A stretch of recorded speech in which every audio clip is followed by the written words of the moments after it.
living our day-to-day life.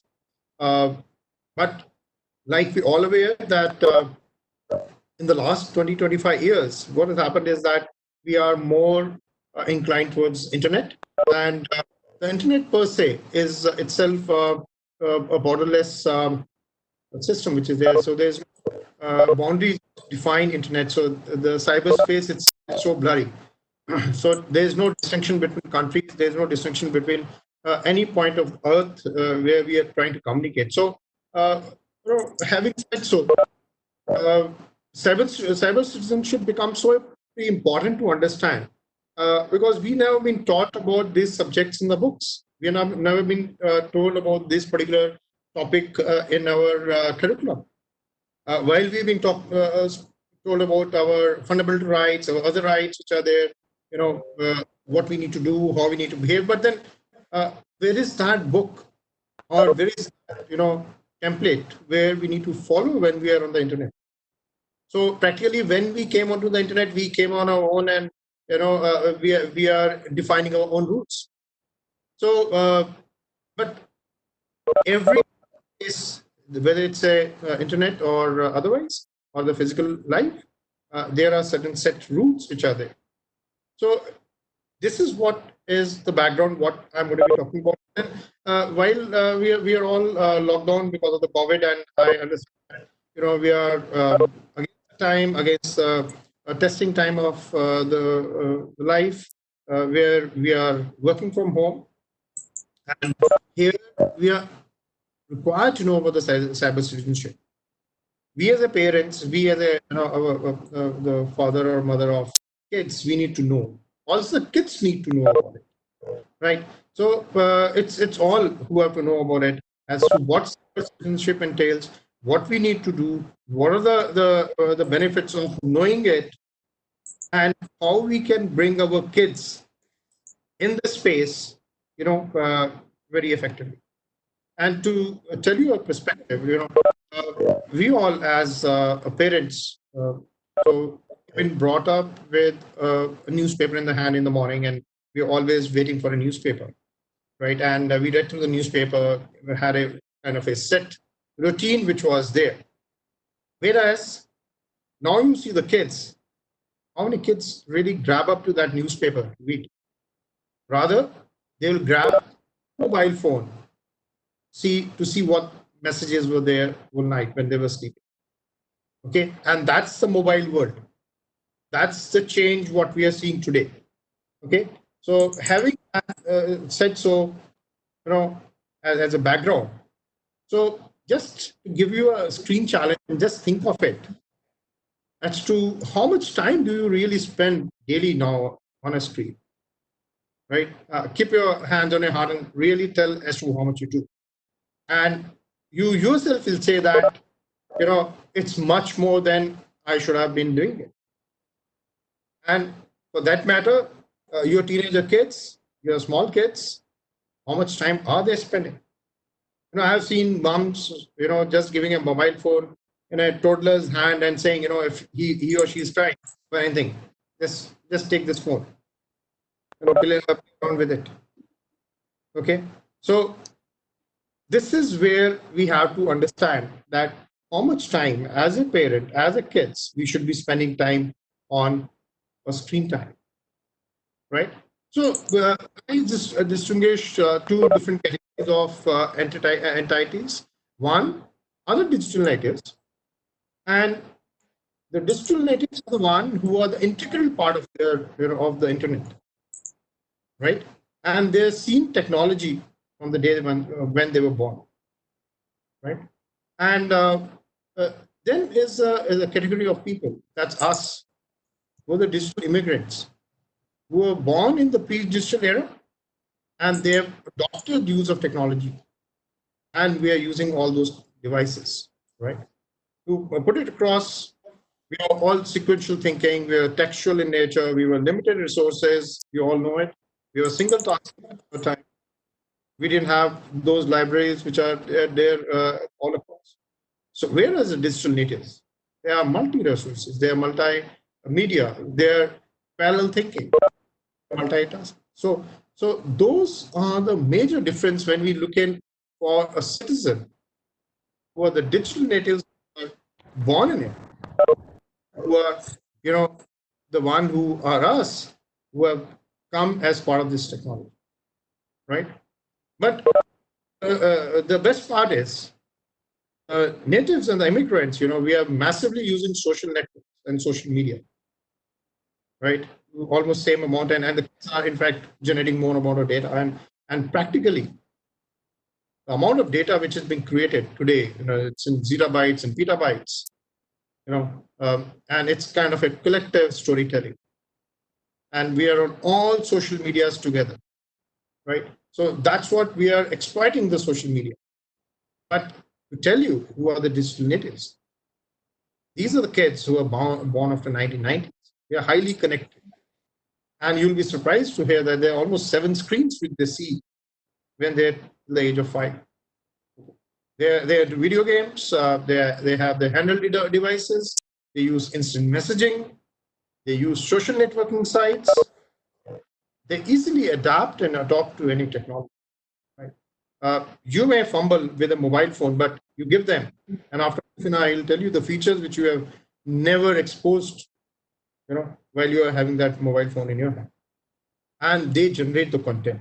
The amount of content which is being generated, whether it's your Instagram, your Snapchat, your other medias which are concerned. And to give you some of the figures, right? So the kids today have almost 78% of teens have cell phones, and most of them are the smartphones what they're holding, and most of them have the internet connectivity with them. 23% of kids have tablets along with mobile phones, and 81% are using social media networking sites. So that's so huge. Just imagine. Okay. And at an average, the amount of time what they're devoting is 7 hours and 38 minutes per day for the entertainment, typical day. Just see the time they're using here. And the students per se, then they are into access to the laptops and stuff. And medias which are there. So it talks of Instagram, Facebook, Twitter, Snapchat is most common, and I'll discuss the Snapchat part of it because everybody says that the moment you see any photograph, that vanishes. Okay, but really that data never goes off. That data is always there, present in some server or the other. Same is the case where the yesterday there was one Twitter messages which were coming up where Facebook has been storing all your archival data from the day when you joined it, and you'll be surprised to see the amount of data which they have collected about you. Your clicks, your likes, your contacts, your numbers, your apps which you are using. Okay, and so much so forth that it's mind-boggling. If you see through the data, you'll stop using Facebook, right? And it's all there, believe me. Then the Spotify, Netflix, another platform what we are trying to use, right? So what's happened today is that internet has become an indispensable tool for every one of us, right? But it's at the same time we need to dust off the concept of the citizenship, like I told in my prelude part of it, that we need to understand what this citizenship is all about and how do we apply it to the online world. If you understand that particular aspect of your digital citizenship to your physical citizenship, it will make a lot of difference to you. It will give you the insight as to what you need to do when you are, and this is a very common picture which you see, maybe your kids, maybe your nephews, niece, everyone. Raising up a kid is a challenge today. We just give him a laptop or an iPad or a mobile phone.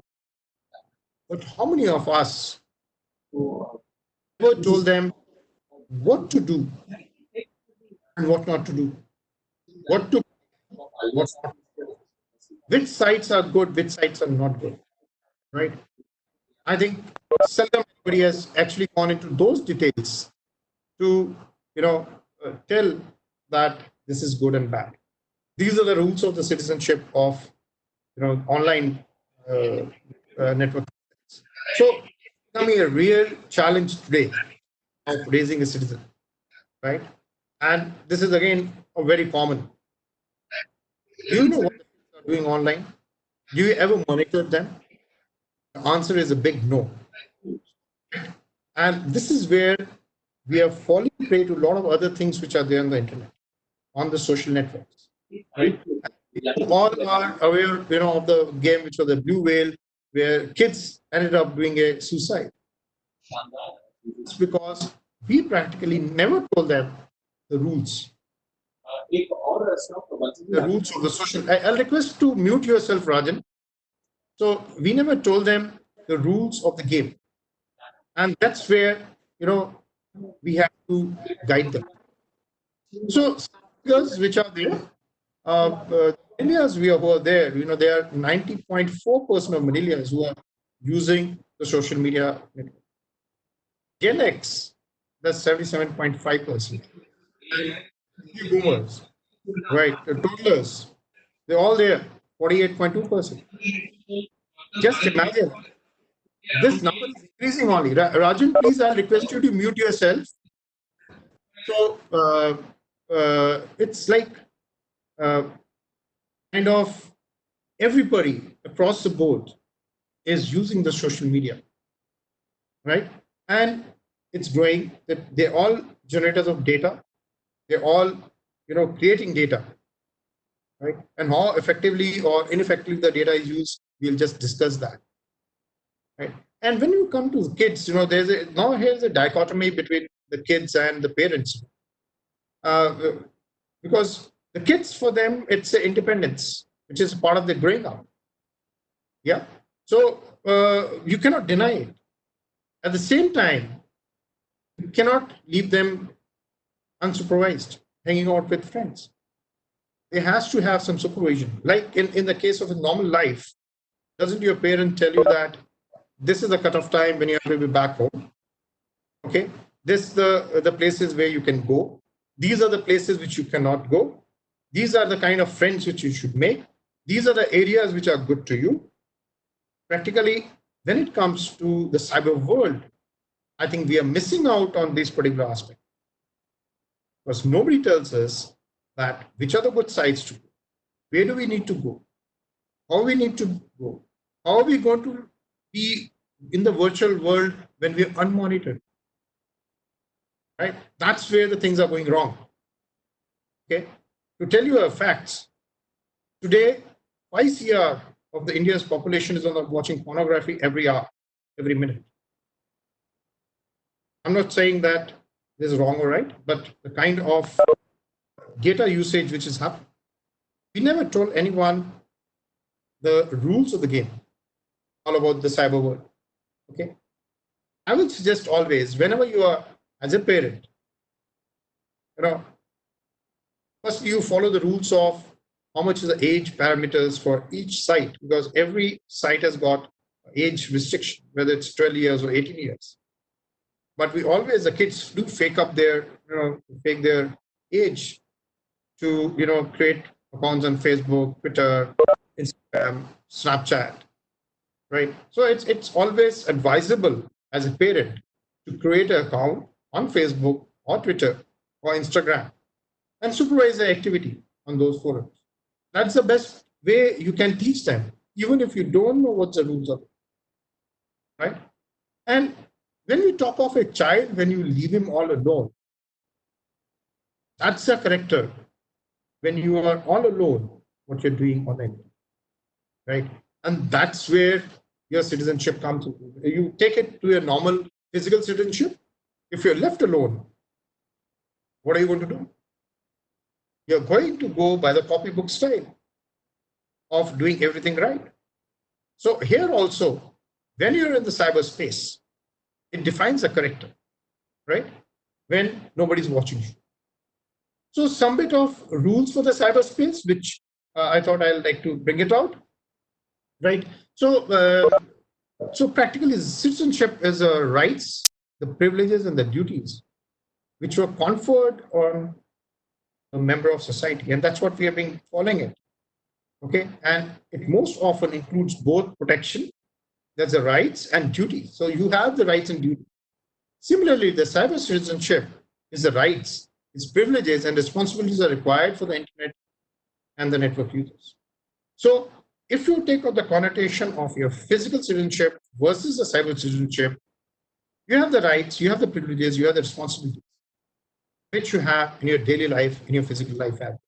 So there's nothing different. So only thing is we need to follow those rules, follow those rights. Okay. And one of the tools is the social networks. And the social networks practically is giving you the power to communicate, to collaborate, right? You're able to get in with good friendships. You're able to do the business. You can get into the fun, right? On the hindsight, it's a tool which is used for scams, for addiction, for identity theft, waste of time, and harassment, right? So it's got two sides of the same coin, and some bit of figures to show how the things are in India, and which as a parent you should know is that 70% of the online youth in India spend more than 5 hours. And when I told 7 hours 38 minutes, that's pretty huge. 70% have posted their contact details, their emails, their phone numbers, their home address, everything. 53% have someone in person they have met first time online, right? And they don't even know. And 63% of the youth do not turn off their GPS. So they give you a location online 24/7. And 60% of the parents don't know what their kids view online. So these are the kind of problems which I am trying to highlight when we are talking about the cyber citizenship. Okay. And what are the risks children face online? Primarily what they see, what they do, and what they talk to. Ask your kids these questions. You'll get the answer. Most of the time, they are not aware of it. To give you an example here, there was a case which came up where a girl child who was around maybe 11, 12 years of age, she had a Facebook account and she was contacted by someone who told that I'm from your school itself. Okay, and I want to meet you. I like you. And the girl said, no, not I cannot. And he kept on pestering her. And thereafter, the girl said, yes, we will. I'll come and meet. She went with the driver. And believe you me, what she saw, And he said, okay, I'll be wearing pink shirt or t-shirt, pink t-shirt or something. And what she saw, it was a 40-year-old man in the pink t-shirt who was standing at the place where she was called. So primarily, you have to be very careful as to what they see, what they do, and what they talk to as a parent. You just can't let them let free on the social media, right? So some of the dangers and risks of social media, the cyberbullying, which is very common, and I'll be subsequently dwelling on it. There's the geolocation, inappropriate content which everybody gets through, sexting, online predators, and breaking laws. Okay. So these are the kind of risks which are already there on the social media. And most of us, though we all use social media, but we are all trying to be ignorant about all these things. Right. So what are the kind of cyber crimes do happen? Either it's a copyright infringement which takes place, whether you're downloading a song which you didn't purchase, because today everything is a copyrighted songs. You're profiting from others' creative effort or products. You're bullying or harassing anyone. Child pornography, pedophiles, that's really very disturbing, which is happening on the internet. internet stalking, identity theft, and plagiarism. So these are the crimes which are there, which we have to protect our kids, we have to protect ourselves as well, right? When we are talking as a cyber citizens. Something more, we talk of the digital footprint, and like we walk on the sand, and wherever we are walking, we like to see our imprints on the sand, and they are there for a long time. Similarly, when we are walking down the internet, so whatever you are posting today on the social media sites, whatever mails you're writing on social media sites, whatever likes you're doing on social media sites, they're all there every time. They never go off. The word delete on the social media or on the internet is only that it's being hidden from you. It's not hidden from the database. Okay, so the imprints are always going to be there. And this is what we need to be very careful about, right? And what's a digital footprint? They're the trails you leave behind, and they're there for a long time, even if you leave them. So wherever you're posting, so you got to be very careful about your posting, whatever you're doing on the internet. And what are the digital footprints being created by? Your photos, which you're posting. Even if you delete a photograph, the Snapchat, I give you an example. You know, everybody was happy about the Snapchat that once you see it, it's getting deleted. But no, that's not the case, right? YouTube, textings which are you're doing, social media accounts, any of the accounts which you're using today, they are the which you comments which you're posting on the sites, your emails which you're sending, your photo tagging on other user accounts, the other apps which you're using, right? So those are also leaving the data and the purchases and the transactions. So everything which you're doing today has got a digital footprint. Okay. And what goes online stays online. Remember this, right? Like I told you, Facebook, even if you delete your photographs, they're going to stay there online for 3 years. And the way I told you, the archival data, it's never going to go away. I could download my data from 2009 onwards, right? And it gave me every bit of my information, right? And there are archival sites which are there where you can, find all the tweets which you've done, and you can retrieve your archival data. Okay, so nothing is going to be like going away. So they're going to be staying online once you're posted, right? So something is when we talk on the cons of the social media. So be very wary of whenever you put a message, it can become a viral in a matter of minutes. So think before what you're posting. Images and text can remain online indefinitely, right? And innocent pictures can be photoshopped with sexual picture, especially the kids, pedophiles. Never post a kid's photograph on social media. Or the pedophiles who are there, the guys who are with the pervert mind, they can take the photograph of the kid and use it somewhere else, right? So be very careful about it. It's not a kind of a fiction or a story which I'm telling you. There's a fact, right? Other problem is your online harassment which you're there, okay? And any message which you're writing can be taken out of the context. So whatever you're writing, you think twice before putting it up, right?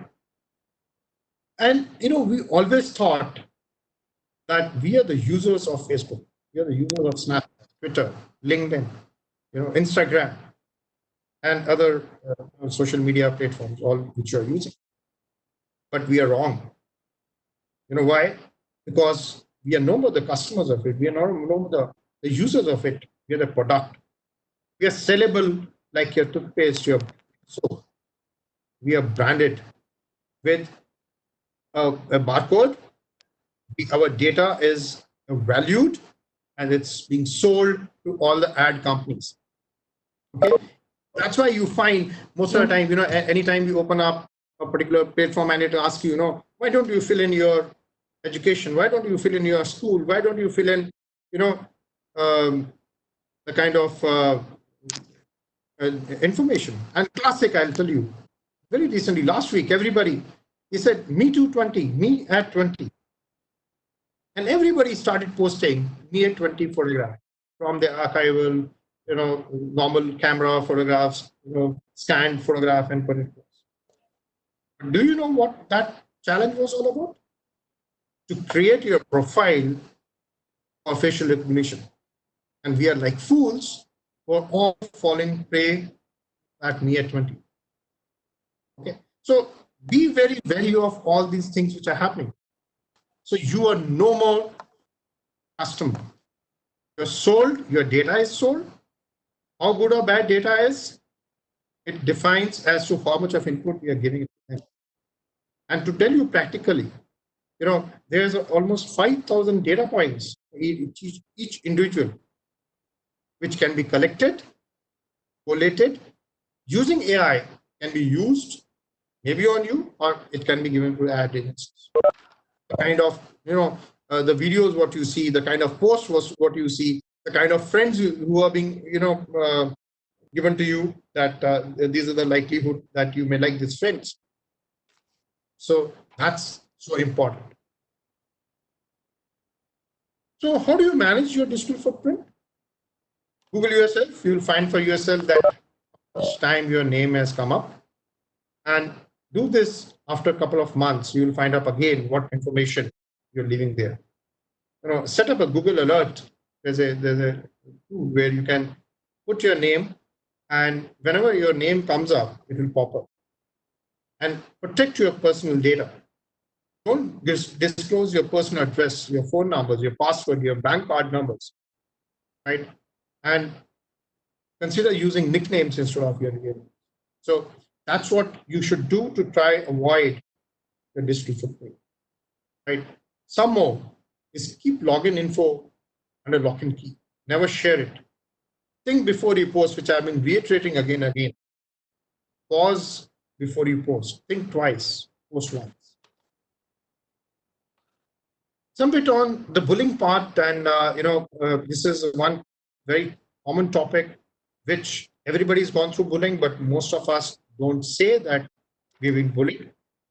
And this is the old phase of bullying, which we have seen as kids in in the colleges or schools, and most of us would have gone through. But to tell you about how the bullying takes place on the net today is very common. Kids are facing the bullying. That's almost 70% of kids, they face it. And to tell you, most of us, or most of the kids, they never tell that they've been bullied, because they don't know how to tell their parents. How will their parents take it? And that's a problem. And one example which I brought out earlier also was a blue whale, where the child was made to do different stages, and every stage it said that if you're not doing it, I'll ruin your life, I'll tell your parents, I'll post it online, right? And this is one example. Even peer groups, right, they do this kind of bullying. Okay? So lots of, in colleges and schools, this particular thing happens, that I'm going to ruin you if you don't do this. So that's what we have to be very careful about it, right? And only 1 in 10 who tell their parents that they've been cyberbullied, right? And that's very unfortunate part. Like I told you, the 70% of teens have witnessed cyberbullying, but if you ask them, right, they are quite wary to put up their hands, right? And the unfortunate part more, that over 20% of cyberbullying victims and 15% of sexting victims have contemplated suicide. That's so unfortunate. And this is what is the cyberspace. This is the cons of the cyberspace. While we use it to the best, but this is all the bad part of cyberspace, right? And this is one of the studies by the UNICEF where 1 in 3 young people reported being victim online. So this is where we are. So the only solution is think before you post, right? And think that if you are going to be cyberbullied, or you need to overcome. Okay. There are some of the tips which I like to give it to you in case anybody is cyberbullied. One is tell someone, your friend, your parent, your caretaker, your guardian, your teacher, do that. Ignore them if you're being cyberbullied. Don't reply to emails. Don't reply to the posts. Don't reply to the messages which are coming up. Keep the messages so that you can show it to someone. If you are cyberbullied, right, you need to tell someone, you can show that this is what happened, right? Because otherwise nobody will understand your agony or kids' agony, right? And you need to change your identity the moment you're being cyberbullied. So those are the kind of things which are there. Then you block the bullies, change your privacy settings, okay, and report them. Don't let these guys go let off without you not doing anything, right? So that's the best way of going about it. In case you are being cyberbullied, you can go to the cybercrime site and report, right, on the internet. Something different is danger of sexting, which is really happening on the internet, and especially during COVID time, it's taking off like anything. And to tell you about the people who are not aware of what sexting is all about, is the act of sending sexual explicit messages and photographs, using your mobile phones, your social medias, right, and doing that particular thing. And it can have a real serious, disastrous consequences, right? Even the Indian law, the Indian IT Act law, which is pretty stringent on the sexting part of it. These kind of illicit photographs, if they are being sent across, they are also very rigid or very strict on these particular. Okay. And a victim may practically feel humiliated. They feel low esteem in case they are being put through these kind of problems, and they tend to commit suicide. Because of some of the sex cases, right? And really, you can't do anything, if you are being encountering these kind of situations. And what could a student do in case he or she becomes a victim? And what are the warning signs which are available? They may not be wanting to get involved in family or school activities or college activities. They'll start exhibiting unusual mood swing. They'll decline in homework and grades. They'll have trouble sleeping. They'll unexpectedly stop or reluctant to use a computer. And suddenly you find that. They'll quickly switch screens programs whenever you as a parent who comes close by. And there's an unusual interest in self-harm or suicide. There's a change in appetite. They may discuss revenge. They will show unusual anger, sadness, depression. So these are the telltale signs. And if your child is going through these, or even an adult for that matter, then these are the problems he or she is going through, I think. And we have to really look into it to see this problem. And what are the things, are you a good cyber citizen? Ask for yourself, right? What you need to do, because knowledge is power, but talk to your children about online safety. You have to know about what cyber citizenship is all about. Agree on the boundaries with kids, because kids are really reluctant. You tell them, I'm not going to let you watch this particular sites. I'm not going to let you watch apps. I'm not going to let you watch this, games or play games. So agree on the boundaries. If you're agreeing on the boundaries with them, it's a happy situation. choose the age-appropriate apps on the website so that, if your kid has to go there, what he or she is doing. It will give a very soothing feeling to you as well as the kid. Set the privacy settings together, which we are not doing. The moment uh, we let a kid with a mobile phone, we never set the privacy setting. Okay, we show them to keep themselves secure. And you have to learn from your kid itself. So that's where we have to keep the kid online, keep him safe. Set your parent control. Supervise your younger kids, and you know what they're doing, and teach them how to behave responsibly online. I have elaborated these particular points, in my earlier slides. Be a role model to them. Assume that everything what's happening there is permanent. So you need to have a quality time with them, and do offline activities as a family. So don't let a kid be just, if he's crying, just give him a mobile phone and he'll be quiet, which everybody is doing, and you don't know what he's doing all about.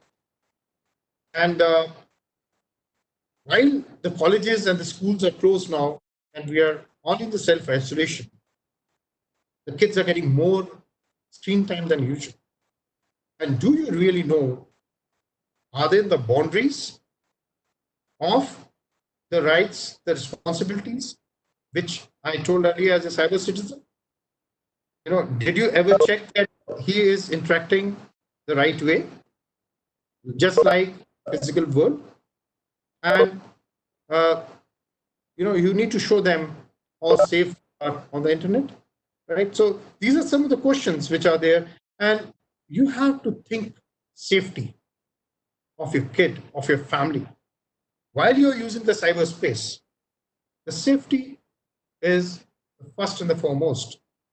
And believe me, the families which go through the trauma of either the cyberbullying or the sexting or the kind of the online predators, which I didn't discuss about, but that's also there, right? So it's a trauma for them.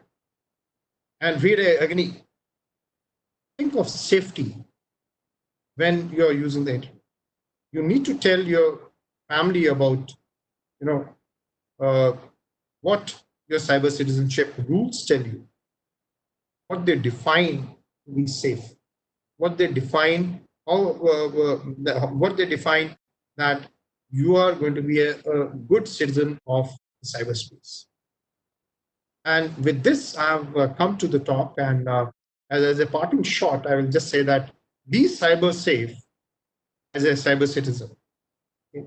And I'm willing to take any questions if you have. It will be a pleasure to talk to you. You can ask your question.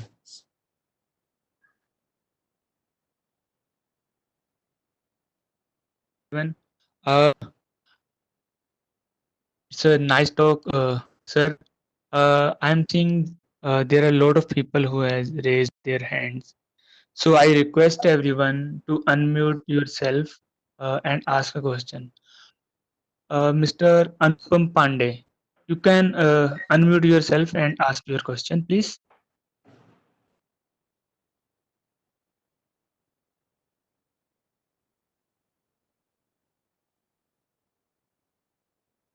Mr. Pandey.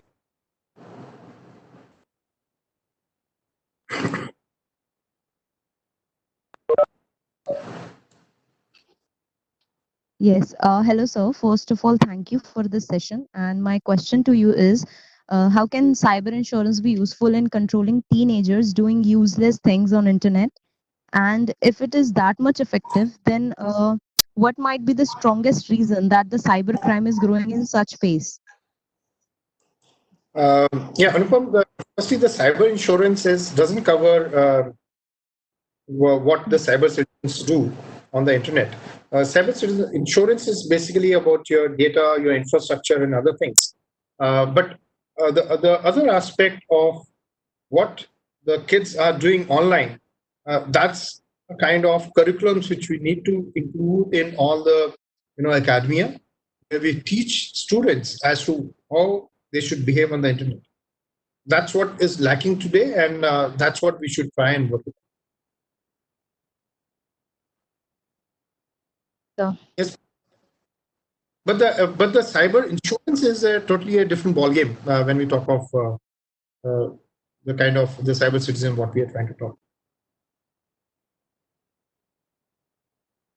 I hope I replied to your question. thank you, sir. Next, Mr. PSK. Mr. PSK don't have a mic, so he has written a question. He's simply asking, while we are discussing about cyber citizenship, and sir, you have already discussed about cyber citizens. So could you please summarize what is exactly cyber citizen is? So primarily, citizens. When I spoke about the cyber citizenship, it's kind of the rights which I like. To give you again, to tell you again, like in a normal physical world, you're a citizen of India. Okay, you follow rules when you go on the road. You follow rules when you're there, doing anything. You follow the rules of your family. You follow the rules of the country when it is required. Okay, so you have got some fundamental rights that you always fight for, and you ensure that those rights are always there with you. Okay, and you follow those rules and the rights. Now, similarly, in the cyberspace, what happens is, like I told that the cyberspace is blurry, so there's no boundaries as such. But you definitely should have the rights to yourself as to what I need to do, the rules to being on the cyber or space. So those rules differ as to what should be done by you, how it should be done by you, and whether it's right or wrong or whatever it is. Right. So the cyber space also, when we say the cyber citizenship, has got the rights, it's got its principles, it's got its responsibilities as a cyber citizen. So you have to follow all, right? And this is a major point of discussion, right? When we talk of the cyberspace. I hope I replied your query.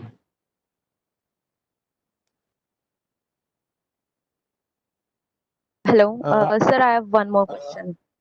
Yeah, Anupam, please. this is Anupam Pandey. I have one more Yeah. question. So you mentioned that parents should keep a check on their children, but what if the parents don't know much about how to use social networking sites, or what if they are working and very busy in other stuffs? Then what can be done in this case, as we can't let their child ruin his or her mind? Yeah, ma'am. So I think when I told about what as a parent you should do, you have to sit with your see. We are in a situation that if we say that we don't know and we let our child go the way they are doing, that's what they're doing presently. But my only request to all parents is that uh, we should sit with our kids, try and tell him that this is good or bad. Like we give a child a sex education, which was never being done earlier. Today we talk to the kid, and we are very open and very candid when we talk to them. Similarly, the kids today of the cyber, we should not only tell them that this is the good part of it, this is the bad part of it also, right? And what I listed out the bad parts, some of it are actually the bad parts, and they're all there. It's only then that we are closing our eyes for all those. So sit with your kid, what apps he's using, what games he's using. Just you need to understand what games he's using. Okay, what he's trying to use his other time for. What's his sleeping time? Okay, it's not that you have just let him given a mobile phone and he does whatever you want. Like you're busy, you can do the parental control. The best part of any mobile phone today, any application, even browsers which are there on the internet. So you have a feature which gives you a parental control, and I think most of us don't exercise that kind of policies on the browser, so that if a kid he may learn something from back from the school or college, or he will try to emulate the same thing at house. If you have put the parental control in those sites, he'll not be able to get through a particular barrier. And you as a parent, you need to get into it. Unfortunately, in mobile phones, we don't have applications. That's part of the security. So where you can invoke parental controls on mobiles, and where he cannot actually go beyond certain sites or applications which are having adult content, or which are having malicious content. So those are the things which we should be very careful of. I hope you answered your question. Yes, sir. Yeah, thank you. I guess this session must be open for parents too. Anyways, thank you, sir. Yeah. Yeah. So there is a similar question like related to Ms. Anupama asked. What are the various ways like parents filter the contents for their children? So, like I told you, on say for example, everybody who's using a laptop, or you have a browser, that's a Chrome browser which everybody using.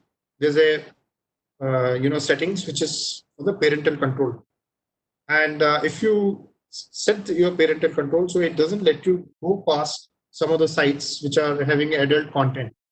So that you can always do it. That's the easiest to do it. And similarly, in the mobile phones, if you are using Chrome, you can do those settings as well.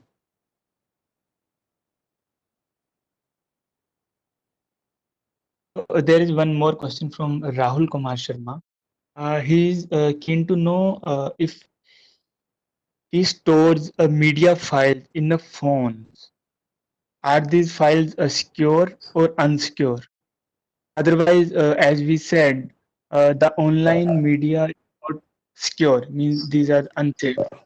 So how we can distinguish between both? So if it is connected to internet, it's not secure. I can just tell you. Anybody can get into your mobile phone. Mobile phone is just like your laptop or desktop machine, where any of the person who can hack into it and take your data away. So anything which is there connected to the internet is not secure. Question from Mr. PSK. He is asking, is there any guidelines or some kind of pointers where we can know what information we should not enter online? Like I know a mobile number should not be entered anywhere. My Aadhaar card number should not be anywhere unless I know the site. And are Right. there guidelines for this? Definitely there are do's and don'ts which have been given on Indian cybercrime site. So that I think can be followed. But to give a kind of a huge perspective to it, I think we should start teaching this in part of the academia or institutes where we teach people of goods and bads of the social media and online platforms.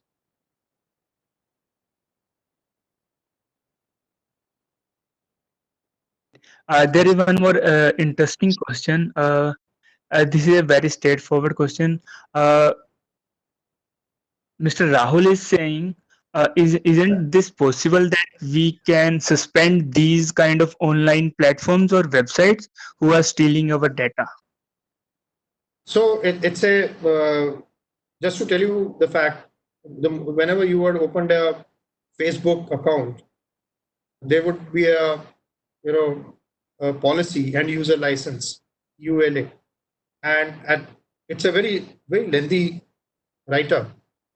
When you open an account, you never even look at it, and you say I accept all, and you give your concurrence to the site to take your data to be sold. Okay, that's the place where we go wrong, first of all. And all these sites, your Facebook, Twitter, Google, Microsoft, and all other platforms who are there, they try to sniff into your data, but at the end of the day, it's we who have given the permission. So the only way to get out of it is that either you get out of the Facebook, okay, or you put bare minimal data, right? So that's what we should do. And they are taking the advantage of our weakness altogether to understand all the end user licenses, which are so complex in English.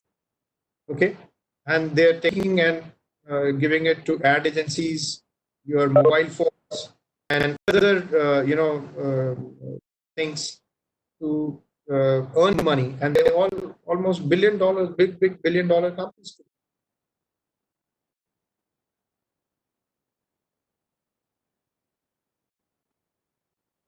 One more question. As a cyber citizen, what are my rights if I met some kind of cyber incident? So where can I lodge a complaint about? So practically, if you want to lodge a complaint, there's a site which I brought up. It's a cybercrime.gov.in, where you can do it. And Indian IT Act, which is there, 2000. And under those IT Act, there are provisions that in case there's a criminal and those crimes are being, kind of validated, they will be punished. And there are very strict punishments for the cyber law, the cyber crimes which are there.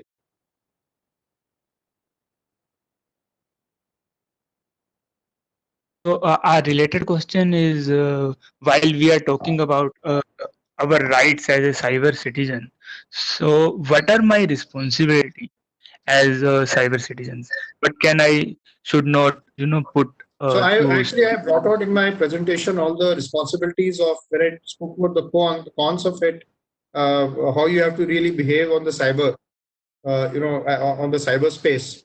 Those are the rights which are the responsibilities which I were trying to figure it out as to don't post anything which is wrong. Be as a human when you're posting, because the other person who's there on the other side is also human.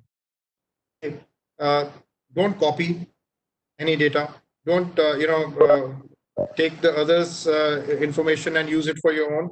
Most of the colleges or the students, what they do is, they once they've been told to write a paper or a thesis, what they go to the net, get onto some university or a college or a research site, copy the thesis, try to do the paraphrasing, change the paraphrase, and make its own.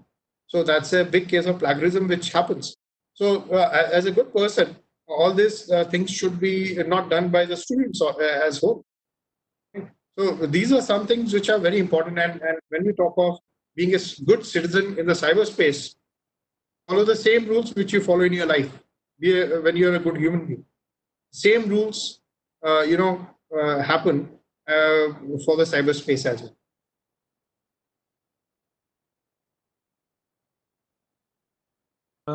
We are done with all the questions. Anyone has any question, please raise your hand or unmute yourself to ask questions. I believe Any other we question, please? are. Yeah, there is one more question. This is related to cyber law. In India, do we have any kind of law to control these online platforms or websites? This question is related to some kind of newly investment of Facebook in Reliance.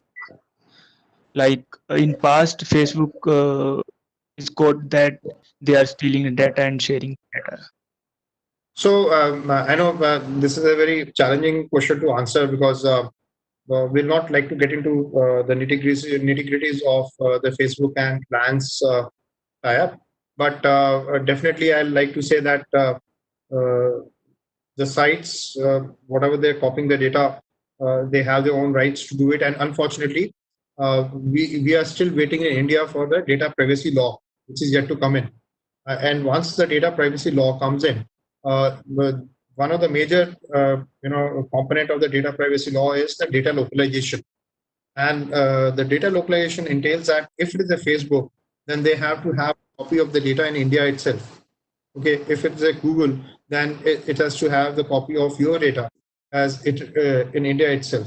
And they have to define what's a critical data, what's a sensitive data, and those copies also have to be in India itself. So the data privacy law is yet to come in. It should have kicked in or into as a law by now, but I think it's getting held up.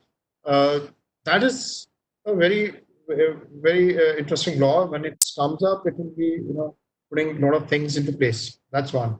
Secondly, as regards the IT Act is concerned, we have the IT law, which is very stringent again.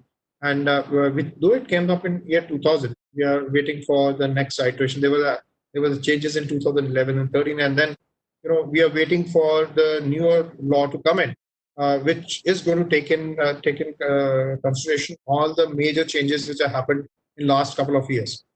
Also, we are going to have the cybersecurity policy at the national level, which is going to come in. So all these rules regulations coming in place, I think it will change the complete ecosystem in India as regards the cyber law is concerned, the rules are concerned, the data privacy laws are concerned. So the things are going to change quite a bit. Yes, please. I think we will take a last question of this session. This is related to career. So, as a professional, is it possible to make my career into a cyber security? Any aspect of any vertical of cyber security? I have 30 years experience in non-IT. I am a non-IT guy, purely non-IT guy. So how can I dive into a cyber? Is there any fundamentals that I have to go through and Yeah. So adapt what you this? can primarily do is, primarily what you can do is,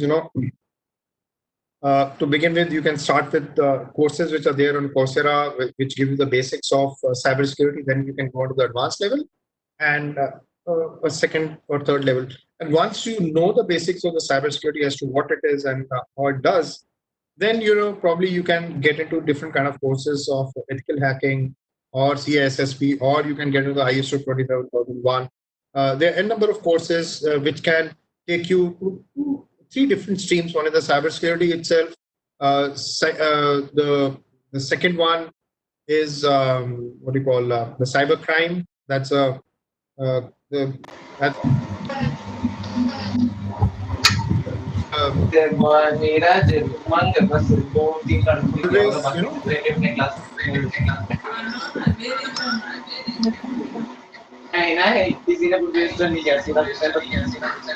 yeah. Yes, please.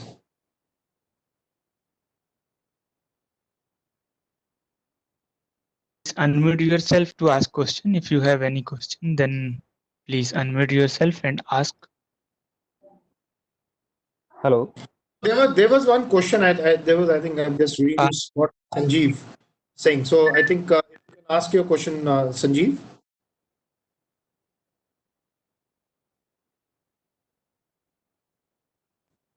So primarily his question is, they're very interesting again that whenever you go to a site and you see the same kind of images which you had seen on the other side, like you went on Myntra or Facebook, and the moment you are on the Google site or the Facebook, you're seeing the same kind of the dresses or the clothes or anything which you wanted to buy on Myntra or Facebook, on the same kind of images which you are seeing while you're browsing through. This is very much possible. What they do is all these sites. When I spoke to you about sniffing your data, you're no more a user of internet. They are really fingerprinting you altogether. And once I say they're being fingerprinting you, that means they are following you through and through. And Facebook on 1st of February, it changes privacy policy.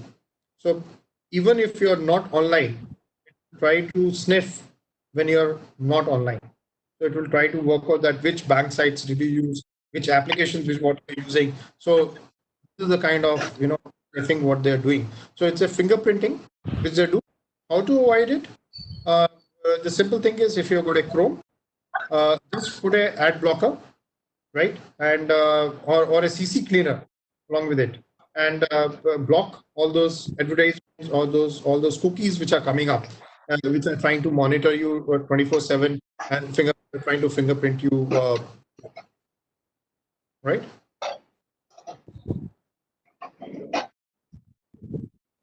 Yes, please.